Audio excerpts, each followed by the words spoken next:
High বন্ধুরা, সবাই ভালো আছেন আশা করি। আমি আপনাদের দেখাচ্ছি আজকে সৌদিয়ান একটা সুন্দর বাড়ি, আর তার বাড়ির সাথেই পাশেই কত সুন্দর সুন্দর খেজুর গাছ লাগিয়ে রাখছে দেখেন।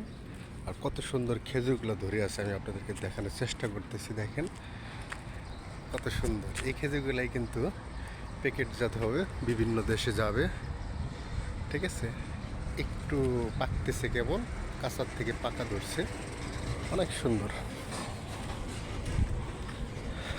তো ভিডিওটা কেমন লাগতেছে আপনারা আমাকে কমেন্টে জানাবেন। এই যে দেখেন প্রচুর খেজুর, দেখেন অনেকেই সৌদি আরবের খেজুর গাছ সম্পর্কে জানতে চান। এটা একটা ছোট্ট একটা গাছ, দেখেন প্রত্যেকটা গাছের গোড়ায় কিন্তু আপনার পানির লাইন আছে, যখন পানি দেওয়ার তখন পানি দিবে। ওই যে দেখতেছেন প্রত্যেকটা গাছের গোড়ে এরকম পানির লাইন আছে। ঠিক আছে, এই গাছটা এরকম পুষ্টি সম্পন্ন না, যার জন্য মানে খেজুরগুলো টিকে নেয়, বুঝছেন। এই গাছটা একটু টিকছে মোটামুটি, তাও এটা অতটা পুষ্ট না খেজুরগুলা।